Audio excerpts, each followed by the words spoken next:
Welcome to Resonating Law, where every law carries meaning and every meaning resonates. If you find this video helpful, please like, share and subscribe to the channel क्योंकि इस content को बनाने में काफ़ी time और effort लगता है। आपका सपोर्ट मुझे मोटिवेट करता है कि मैं आपके लिए और वैल्यूएबल वीडियोस लाती रहूं। So don't forget to like, share and subscribe. This CPC series is designed to help all judiciary and non judiciary legal aspirants. I will be covering all the sections along with orders under Schedule 1, relevant case laws, and practical tips to remember the CPC effectively. This is my initiative to make the Civil Procedure Code 1908 simple and easy to understand. I hope you will not only enjoy this series but also learn both the theoretical and practical aspects of the CPC. I request you to keep the bare act of the CPC with you throughout the series. For any queries, feel free to ask in the comment section and I will do my best to answer. Lastly, please subscribe, like, and share this series with your legal friends. I apologize for any mistakes that may appear in this series. तो start करते हैं अब हम the code of civil procedure 1908 जो कि है act number 5 of 1908। इसे 1908 तो बोलते हैं बट ये 1908 में लागू नहीं हुई थी। ये एनफोर्स हुई थी on the 1 January 1909 and enact करी गई थी ऑन 21 मार्च 1908। तो 1908 में तो इनेक्ट हुई थी और इन्फोर्स हुई थी 1 जनवरी 1909 में। ठीक है, तो अब देख लेते हैं इसका प्रियम्बल क्या कहता है। An act to consolidate and amend the laws relating to the procedure of courts of civil judicature। तो इससे ये तो पता लगता है कि ये क्या है, एक प्रोसीजरल लॉ है। एंड यू मस्ट नो कि लॉ तो सिर्फ दो ही प्रकार के होते हैं। ठीक है, पहला है सब्सटेंटिव लॉ, दूसरा है प्रोसीजरल लॉ। और सीपीसी क्या है, हमारा प्रोसीजरल लॉ है। और हमें पता है कि सब्सटेंटिव लॉ जो है वो राइट्स एंड लाइबिलिटीज को डिटरमाइन करता है पार्टीज की, वेयर एज जो एडजेक्टिव या प्रोसीजरल लॉ जिसे हम बोल रहे हैं, जो सीपीसी है हमारा, वो प्रिस्क्राइब करता है प्रैक्टिस कैसे होगी, प्रोसीजर क्या रहेगा, मशीनरी प्रिस्क्राइब करता है for the enforcement of those rights and liabilities. तो बेसिकली हमें प्रियम्बल से ये तो समझ में आ गया कि जो सीपीसी है हमारा वो कंसोलिडेटेड कोड है।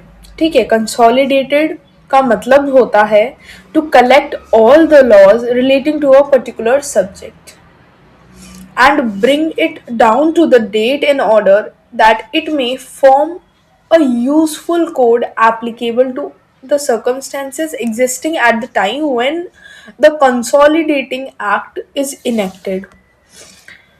तो बेसिकली ये जो सीपीसी है, कंसोलिडेट कोड है, ये तो हम समझ चुके हैं कंसोलिडेटेड कोड है as to procedure to be followed by the civil code. और जो प्रोसीजर है उसका फॉलो किया जाएगा बाय द सिविल कोड को, ये अधिकारिता है।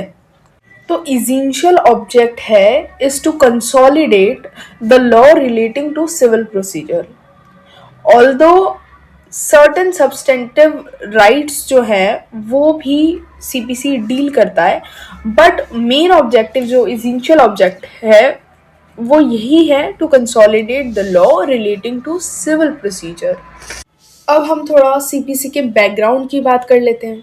तो हिस्टोरिकल बैकग्राउंड जो है सीपीसी का वो ये रहा है कि सीपीसी अभी तक 4 बार अमेंड हो चुका है, मतलब 4 बार आ चुका है। ठीक है, तो फर्स्ट जब सीपीसी इंट्रोड्यूस किया गया था ब्रिटिश एरा के टाइम पे in the year 1859, but it wasn't accordance with the system at that time. ठीक है, तो सेकेंड टाइम जब इंट्रोड्यूस किया गया सीपीसी को, फोर्स में लाया गया, वो था ईयर 1877। तो 1859 के बाद 1877 में हमारा सीपीसी आया। फिर थर्ड टाइम जब आया वो 1882 में आया एंड जब फोर्थ टाइम आया तो वो 1908 में आया।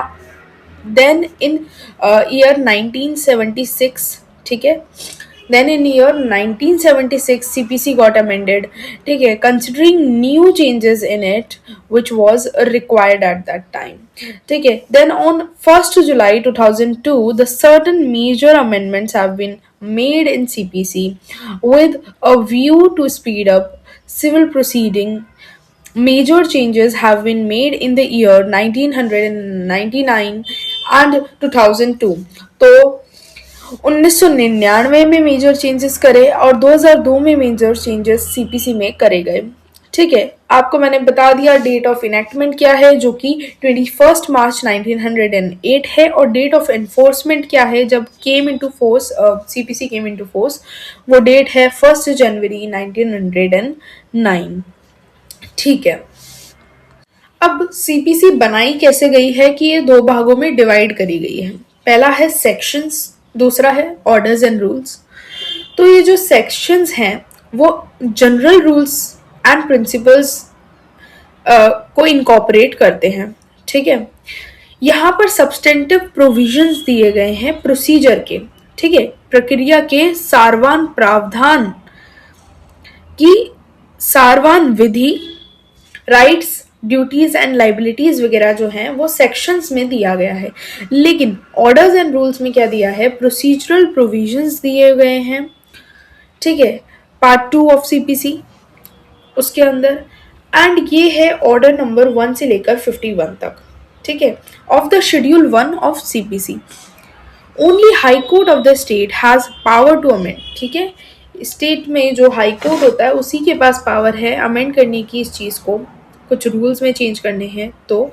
However with the condition of not being in the contravention to part first. यहाँ पर कॉन्ट्रवेंशन में नहीं है पार्ट फर्स्ट के साथ, बेसिकली इसका मतलब ये है. और ये जब सेक्शंस, रूल्स, ऑर्डर को सबको मिला दो तो क्या बनता है हमारा सीपीसी. और सीपीसी क्या है, एक प्रोसीजरल लॉ है. सब्जेक्ट मैटर सीपीसी का क्या है, has been kept under the concurrent list. ठीक है, सब्जेक्ट मैटर जो है सीपीसी का वो कॉन्करेंट लिस्ट में रखा गया है, जिसका मतलब होता है कि स्टेट एंड सेंट्रल दोनों की ही यहाँ पर संवैधानिक पावर है. तो इसका इंटरप्रिटेशन ऐसे लगाया जा सकता है कि it means it has a legislative jurisdiction of centre and state both. Next ये है कि there must be a locus standi. ठीक है, राइट टू बी हर्ड होना चाहिए. अब हम जैसे कि फोकस कर रहे हैं हम हमारे राजस्थान के एग्जाम्स पर, बेसिकली आरजेएस पर या फिर एपीओ, जेएलओ वगैरह एग्जाम्स पर, तो हमें पता होना चाहिए कि सिविल जज की जो है पिक्यूनियरी लिमिट्स जो है जुरिस्डिक्शन की, वो राजस्थान में कितनी है. तो पहली बात तो 2 लाख है, अप टू 2 लाख सिविल जज की जो पिक्यूनियरी जुरिस्डिक्शन लिमिट है, which is 2 lakh up to 2 lakh. Beyond 2 lakh and up to 5 lakh senior civil जज की है. एंड डिस्ट्रिक्ट जज की जो है वो अनलिमिटेड पिक्यूनरी jurisdiction limit यहाँ पर है. So I think I have covered all the basic things before starting the CPC. ठीक है, तो अब स्टार्ट करते हैं. प्रिलिमिनरी बताता है firstly short title, commencement and extent. ठीक है, तो इसे क्या कहा जाएगा, सीपीसी 1908 कहा जाएगा. 1909 में लागू किया गया था लेकिन लाया इसको 1908 में गया था, इसीलिए हम 1908 की बात करते हैं. उसके बाद इसका सब क्लॉज 2 बोल रहा है कि ये 1 जनवरी 1909 को फोर्स में आया था. अब सब क्लॉज 3 ये बात करता है कि it extends to the whole of India including J&K but excluding the state of Nagaland and the tribal areas. और ये ट्राइबल एरियाज जो टर्म है वो ट्राइबल एरियाज ऑफ आसाम को रिफर करी गई है in the paragraph 20 of the schedule 6 of the constitution. उसके बाद सब क्लॉज 4 बात करता है कि CPC also extends to the Amindivi island and the East Godavari and Visakhapatnam agency in the state of Andhra Pradesh and UT of Lakshadweep by the Amendment Act of 19 76. The application of the provision of the code have been extended to schedule areas also. Schedule areas में भी ये extend कर दिया गया है. It has, however, been held that the courts in such areas shall be guided by the spirit of the code and would not be bound by the letter of CPC. तो CPC से bound नहीं है, दो वो CPC को follow कर सकते हैं चाहें तो. ये बात ज़रूर याद रखें कि जो सीपीसी है वो रेट्रोस्पेक्टिव नहीं है, रेट्रोस्पेक्टिव ऑपरेशन इसका बिल्कुल भी नहीं है. Now starting with the section number 2 definitions. ठीक है, जो इस कोड की डेफिनेशन है वो बेहद इम्पॉर्टेंट है. पहला जो सब क्लॉज 1 है वो बताता है code include rules. Code include rules, code के अंदर रूल्स भी आते हैं. उसके बाद very important definition which is sub clause 2 जो कि है डिक्री. डिक्री मतलब क्या होता है. तो पहले बेसिक से स्टार्ट करते हैं. एसेंशियल एलिमेंट समझते हैं. डिक्री के एसेंशियल एलिमेंट्स क्या होते हैं. ठीक है, तो पहला एसेंशियल एलिमेंट होता है कि there must be an adjudication, कि वहां पर कोई एडजुडिकेशन होना चाहिए. आप एडजुडिकेशन से क्या समझते हो कि एडजुडिकेशन होता है कि judicial determination of the matter in dispute. ठीक है, जो मैटर डिस्प्यूट में है उसका जुडिशियल डिटर्मिनेशन होता है बाय द कोर्ट. अगर ये नहीं होगा तो ये डिक्री ही नहीं मानी जाएगी. ठीक है, उसके बाद दूसरा जो इम्पोर्टेंट एसेंशियल है वो है such adjudication must have been done in a suit. तो ऐसा जो एडजुडिकेशन है वो सूट में किया जाना चाहिए, कहीं और नहीं, सूट में किया जाना चाहिए. तीसरी बात, it must have determine the rights of the parties. उससे जो राइट है पार्टी के वो डिटरमाइन होने चाहिए विद रिगार्ड टू ऑल और any of the matters in controversy in the suit. तो जो matter in controversy in the suit है उसमें पार्टीज के राइट जो है डिटरमाइन होने चाहिए, या तो सारे राइट डिटरमाइन हो या फिर कोई एक राइट या कोई दो राइट इस तरीके से डिटरमाइन हो. ठीक है, उसके बाद है फोर्थ एसेंशियल जो है such determination must be conclusive nature. Must be of conclusive nature. यहाँ पे कंक्लूसिव नेचर का या कंक्लूसिव डिटर्मिनेशन का मतलब ये है कि that determination must be final. ठीक है, ये चीज़ क्या है, फाइनल होनी चाहिए as regards to the court which passes it. उसके रिगार्ड में फाइनल होनी चाहिए. ठीक है, बट जो एक एग्जांपल लेते हैं कि इंटरलॉक्यूटरी ऑर्डर होता है तो उसमें जो पार्टी के राइट है ना वो फाइनली डिटरमाइन नहीं हो पाते हैं. Therefore, it is not a decree. So, interlocutory order जो होता है वो डिक्री नहीं होता है. ऐसे ही जब अपीलेट कोर्ट डिसाइड कर रहा है कोई इशू को या फिर कोई अदर इशू को of the trial court for determination दिया गया है अंडर ऑर्डर नंबर 41 रूल 23 हम पढ़ेंगे. ठीक है, इस कोड के, तो वो चीज़ जो है वो डिक्री नहीं होगी बिकॉज यहाँ पर पार्टीज के राइट जो हैं कंक्लूसिवली डिटरमाइन नहीं हो रहे हैं. तो एक केस के अंदर क्रूशल पॉइंट जो है, जो डिटरमाइन डिसाइड करना बेसिकली ज़रूरी है, वो ये है कि वो जो डिसीजन है कोर्ट का वो फाइनल है एंड कंक्लूसिव है इन एसेंस एंड सब्सटेंस दोनों ही तरीके से. अगर ऐसा है, ठीक है, वो डिसीजन जो है फाइनल है या कंक्लूसिव है इन एसेंस एंड सब्सटेंस दोनों से ही, तो वो डिक्री होगी. और अगर नहीं है तो फिर वो डिक्री नहीं होगी. ये समझने वाली बात है. उसके बाद जो लास्ट एसेंशियल एलिमेंट है डिक्री होने का वो है there must be a formal expression of such adjudication. तो यहाँ पर फॉर्मल एक्सप्रेशन का बेसिकली मतलब ये होता है कि जो रिक्वायरमेंट्स है ना फॉर्म की वो सारी कंप्लाइड विद होनी चाहिए, यानी कि वो सारी रिक्वायरमेंट जो है फुलफिल होनी चाहिए. जो फॉर्मल एक्सप्रेशन यहाँ पर होगा वो डेलिबरेट होना चाहिए और जैसा कि लॉ में प्रिस्क्राइब है, यहाँ पर प्रिस्क्राइब है, उस तरीके से होना चाहिए. और जो डिक्री है वो फॉलो करेगी जजमेंट को, यानी कि पहले जजमेंट होगा उसके अनुसरण में डिक्री पारित होगी। और ये जो काम होगा दोनों डिक्री पारित करने का, जजमेंट पारित करने का, तो ये दोनों होंगे सेपरेटली।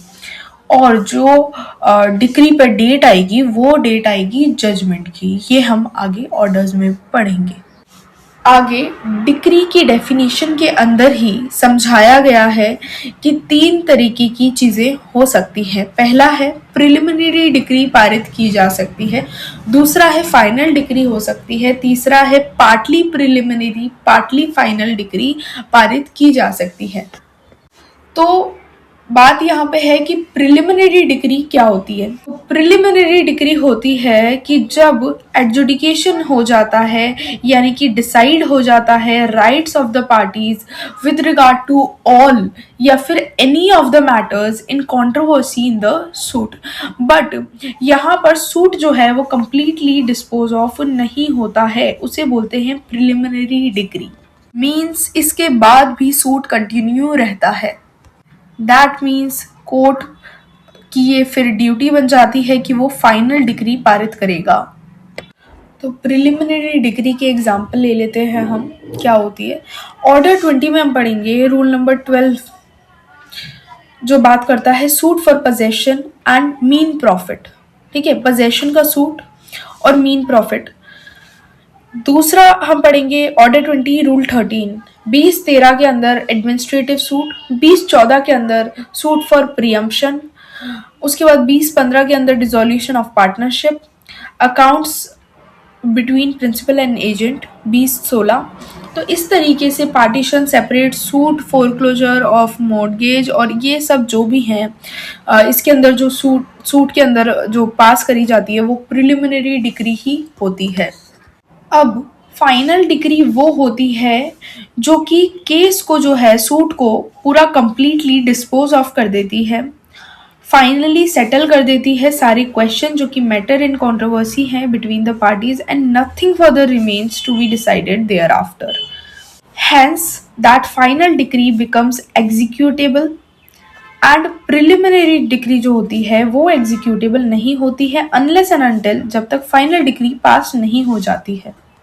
ऑर्डिनरीली जो होता है वो ये होता है कि एक तो प्रिलिमिनरी डिक्री होती है और एक फाइनल डिक्री होती है सूट के अंदर। अब तीसरी कैटेगरी होती है कि partly preliminary and partly final decree वाली। तो डिक्री जो है पार्टली प्रिलिमिनरी हो सकती है, पार्टली फाइनल हो सकती है। इसका एक एग्जांपल है कि suit for possession of immovable property. ठीक है, विद मैनी प्रॉफिट्स के साथ। ठीक है, where the court decrees possession of property and directs an inquiry into the mean profit. दोनों क्या होगी, एक पार्टली फाइनल होगी और एक पार्टली प्रिलिमिनरी होगी। तो जहां decree possession of the property की है वो जो होगी वो फाइनल होगी, और जो इंक्वायरी कर रहा है, कोर्ट इंक्वायरी की डिक्री पारित कर रहा है, डायरेक्ट कर रहा है इंक्वायरी करने के लिए मीन प्रॉफिट के अंदर कि कितना मीन प्रॉफिट वगैरह बन रहा है, वो चीज़ जो होगी वो प्रिलिमिनरी होगी।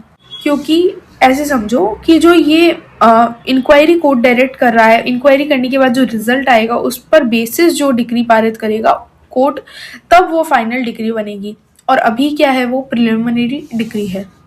और डिक्री क्या है, सिर्फ एक ही डिक्री है जिसके अंदर प्रिलिमिनरी भी है, फाइनल भी है, बट पार्टली है दोनों। अब हमने जो बेसिक बातें समझनी थी वो समझ ली हैं। अब हम एक बार डेफिनेशन पर आते हैं और डेफिनेशन रीड आउट करते हैं।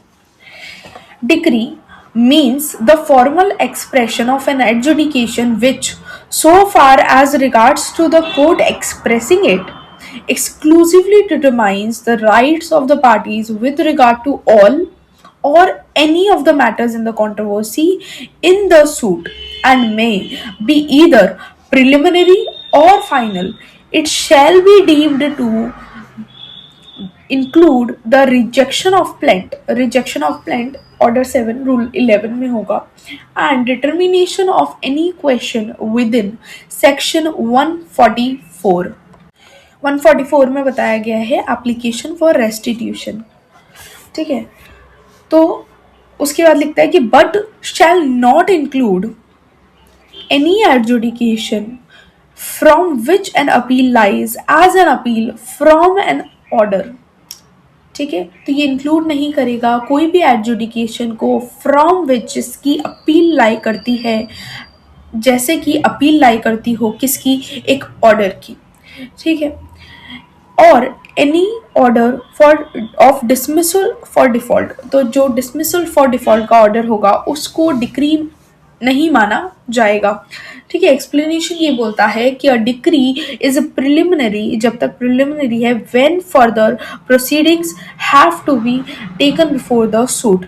ठीक है, can be completely dispose of, तो कम्प्लीटली डिस्पोज ऑफ नहीं हुई है तब तक वो क्या है, प्रिलिमिनरी है। It is final when such adjudication completely dispose of the suit. It may be partly preliminary and partly final. ये है हमारी wholesome definition of the decree.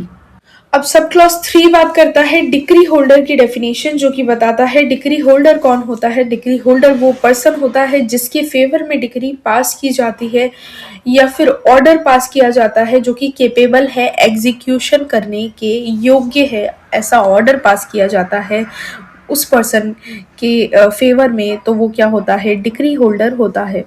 सब क्लॉज 4 बात करता है डिस्ट्रिक्ट की, जो इतना इम्पोर्टेंट नहीं है, बट डिस्ट्रिक्ट मतलब local limits of the jurisdiction of a principal civil court of original jurisdiction, जो जिसको हमने यहाँ पे डिस्ट्रिक्ट कोर्ट बोला है, और इंक्लूड करता है local limit of the ordinary original civil jurisdiction of a high court, तो वो भी डिस्ट्रिक्ट में इंक्लूडेड है।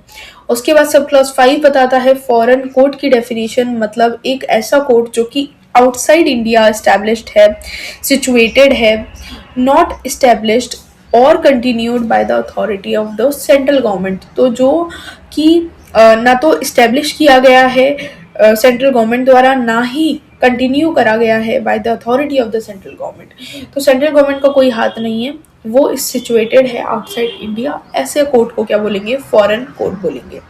उसके बाद फॉरेन जजमेंट, जजमेंट जो कि ऐसे फॉरेन कोर्ट का हो उसे फॉरेन जजमेंट कहते हैं, जो कि 6 में दिया हुआ है। 7 में बताया गया है गवर्नमेंट प्लीडर।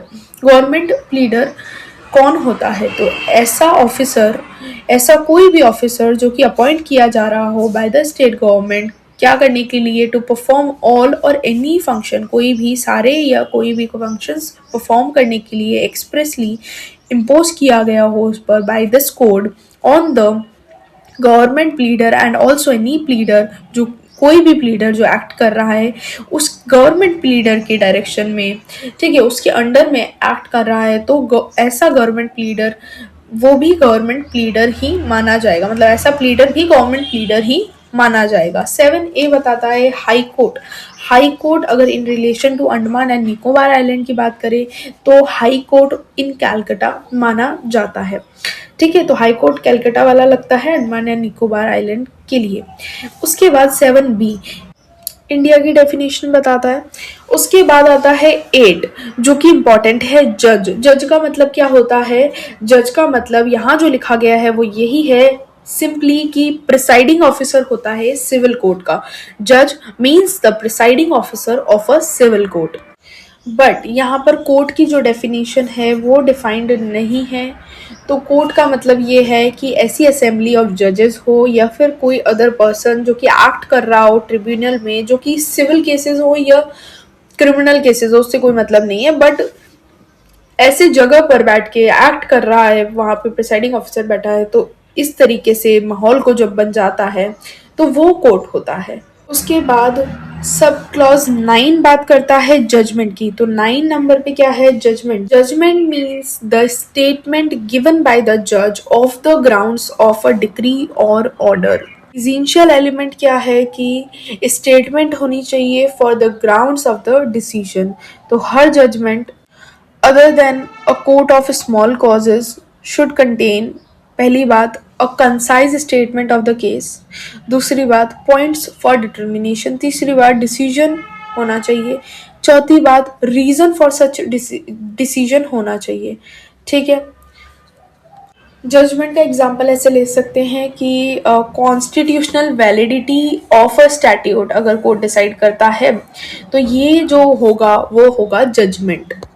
और एग्जाम्पल एक और ले लेते हैं कि एक ऑर्डर है जो कि पास किया गया है by the central administrative tribunal. Central administrative tribunal द्वारा कोई ऑर्डर है जो कि पास किया गया है तो उसे जजमेंट नहीं बोला जाएगा। उसके बाद आगे चलते हैं, आगे आता है 10 नंबर पे जजमेंट डेटर। तो जजमेंट डेटर कौन होता है? ऐसा व्यक्ति होता है जिसके अगेंस्ट जो है यहाँ पर डिक्री पारित करी गई है या फिर कोई ऑर्डर है जो कि केपेबल है एग्जीक्यूशन के लिए, उसके अगेंस्ट उस पर्सन को क्या बोला जाएगा? Judgment debtor. उसके बाद 11 नंबर पे आता है लीगल रिप्रेजेंटेटिव। लीगल रिप्रेजेंटेटिव का मतलब होता है ऐसा व्यक्ति जो कि इन लॉ रिप्रेजेंट कर रहा है किसी की स्टेट को ऑफ अ डिसीज्ड पर्सन। ठीक है, डिसीज पर्सन की स्टेट को रिप्रेजेंट कर रहा है एंड इंक्लूड करता है ऐसे व्यक्ति को जो कि बीच में इंटरमेडल करता है with the state of the deceased. ठीक है, बता के बोलता है कि डिसीज की स्टेट जो है, डिसीज्ड मतलब जो मरने से पहले उस व्यक्ति ने मेरे नाम करी थी, तो ऐसा व्यक्ति भी क्या होगा? लीगल रिप्रेजेंटेटिव कहलाएगा।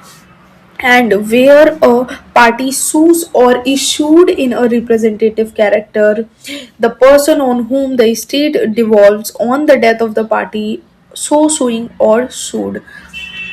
तो रिप्रेजेंटेटिव कैरेक्टर हम पढ़ेंगे ऑर्डर नंबर 1 रूल 8 के अंदर, जहाँ पे रिप्रेजेंटेटिव कैरेक्टर के अंदर जो है पर्सन सूट जो है पार्टीज फाइल करती हैं और फिर जब जिस पर ई स्टेट डिवॉल्व होती है डेथ होने के बाद, पार्टी की डेथ होने के बाद, तो वो उसका एलआर आता है, मतलब एलआर रिकॉर्ड पर आ जाते हैं, तो वो होता है एलआर, लीगल रिप्रेजेंटेटिव।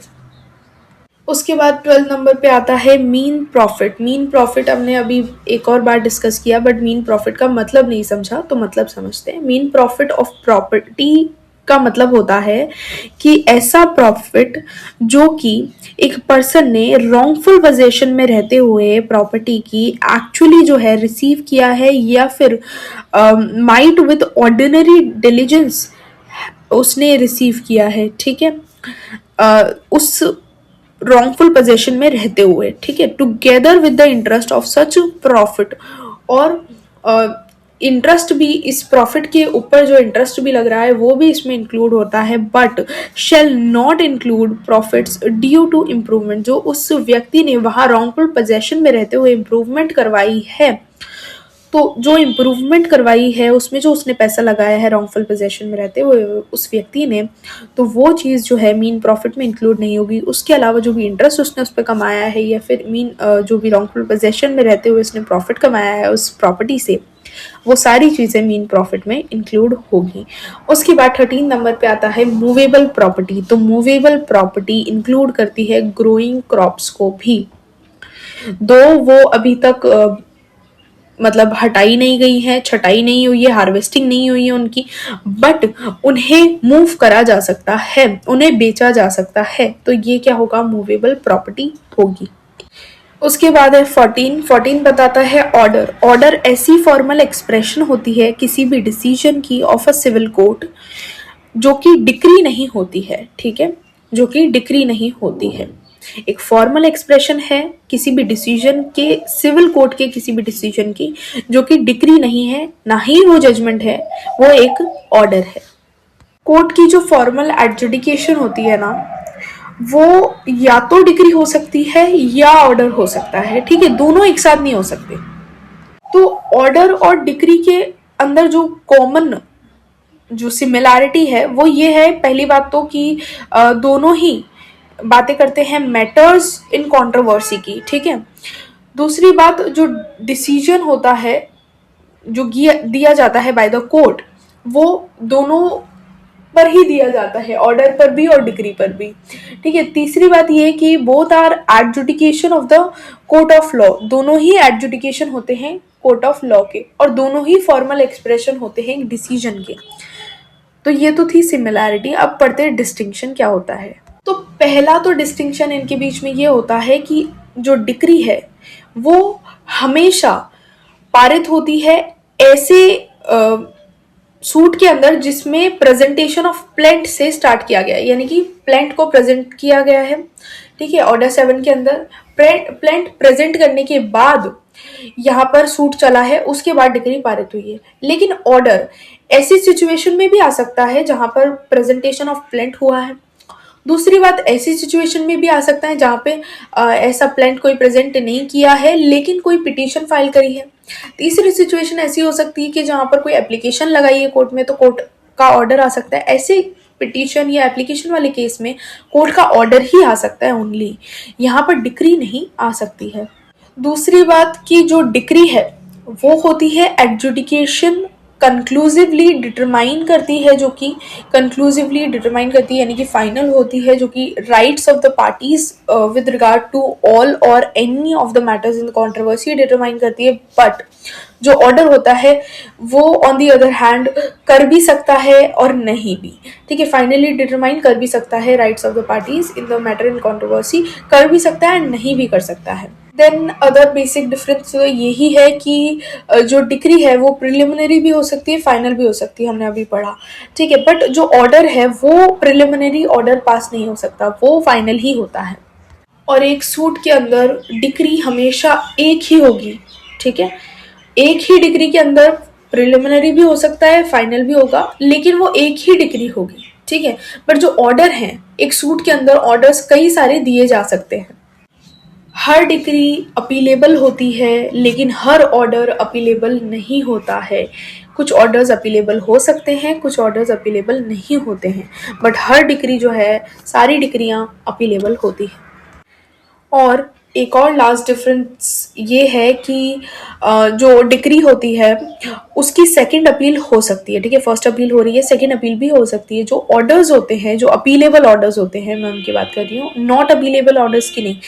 जो अपीलेबल ऑर्डर्स होते हैं उनकी अपील ओनली फर्स्ट अपील होती है, सेकंड अपील नहीं होती है। उसके बाद सब क्लॉज 15 बात करता है प्लीडर की, कि प्लीडर क्या होता है। तो हर वो व्यक्ति जो कि एंटाइटल है अपीयर होने के लिए एंड प्लीड कर सकता है फॉर अनदर, दूसरे के लिए, किसी दूसरे के लिए प्लीड कर सकता है कोर्ट के अंदर, एंड जो कि इंक्लूड करता है एडवोकेट, वकील, attorney of a high court, that means he is a pleader.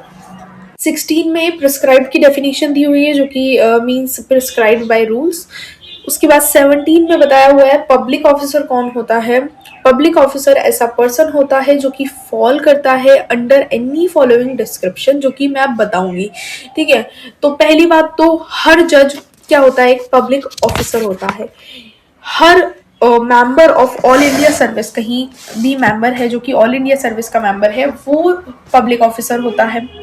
उसके बाद जो कमीशन्ड या गेजेटेड ऑफिसर है वो मिलिट्री में या एयर नेवल वगैरह में यूनियन का कोई ऑफिसर है, वो यहाँ पर पब्लिक ऑफिसर होता है।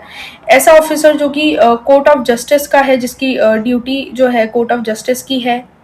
ठीक है, वो पब्लिक ऑफिसर होता है। वहाँ पे डॉक्यूमेंट वगैरह देख रहा है या ऑथेंटिकेट करवा रहा है या फिर चार्ज वगैरह ले रहा है प्रॉपर्टी का। ठीक है, या ओथ पे एडमिनिस्टर करवा रहा है, या फिर वहाँ पे जो भी कोर्ट के अंदर जो इंटरप्रिटेटर होता है वो भी इवन पब्लिक ऑफिसर होता है। ठीक है, उसके बाद कि जो व्यक्ति है जो कि होल्ड करता है कोई भी office by virtue office, he is empowered to place और keep any person in confinement. तो किसी पर्सन को कन्फाइन करके रखना है उसे, तो प्राइवेट कन्फाइनमेंट भी होती है, और जेल के अंदर भी रखना है, तो वो वहाँ पे भी काम कर रहा हो कोई सिविल प्रिजन के अंदर भी, तो वो भी जो है पब्लिक ऑफिसर होगा।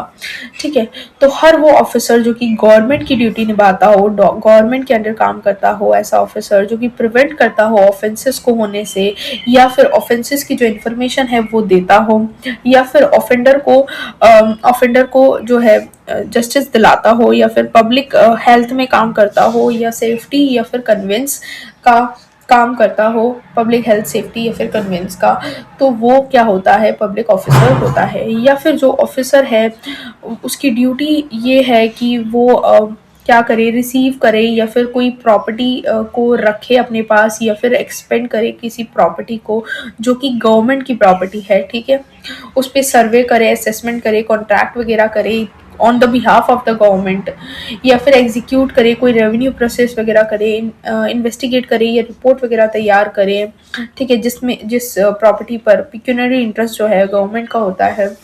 तो ऐसे जो भी ऑफिसर ये काम कर रहा होगा वो होगा पब्लिक ऑफिसर। उसके बाद लास्टली पब्लिक जो ऑफिसर होता है वो हो सकता है कि जो सर्विस या पे जो है गवर्नमेंट के सर्विस या पे पर काम कर रहा है, या रिनोवेट जिसे बाय फीस या फिर कमीशन से for the performance of any public duty की परफॉर्मेंस के लिए गवर्नमेंट उसे रिनोवेट कर रही है, तो ऐसे ऑफिसर को क्या बोला जाएगा? Public officer. तो पब्लिक ऑफिसर की डेफिनेशन बड़ी इंपॉर्टेंट है, जो कि डेफिनेशन दी गई है सेक्शन नंबर 2 के 17 में। तो 217 में 2 क्लॉज 17 में डेफिनेशन है। उसके बाद 2 क्लॉज 18 बात करता है rules means rules and forms contain in the first schedule. First schedule के अंदर जो रूल्स एंड फॉर्म्स दिए हैं वो, और मेड अंडर सेक्शन 122 और 125। उसके बाद हम एक ये भी पढ़ेंगे आगे कि 2 क्लॉज 19 बात करता है शेयर इन अ कॉर्पोरेशन। तो कॉर्पोरेशन एक जो फर्म वगैरह होती है उसमें शेयर होता है, तो shall be deem to be include stock, मतलब उस शेयर में स्टॉक भी इंक्लूडेड है, डिबेंचर स्टॉक भी इंक्लूडेड होता है, डिबेंचर और बॉन्ड्स भी इंक्लूडेड होता है। उसके बाद 2 क्लॉज 20 बात करता है साइंड की। साइंड मतलब save in the case of a judgment और अ डिक्री इंक्लूड्स स्टैम्प। तो साइंड मतलब स्टैम्प भी इंक्लूड होता है साइन के अंदर, अगर कहीं साइन भी लिखा हुआ है तो मीन्स स्टैम्प भी इंक्लूडेड होता है। उसके बाद 21 यहाँ पर ओमिट कर दिया गया है। Thank you for watching till the end.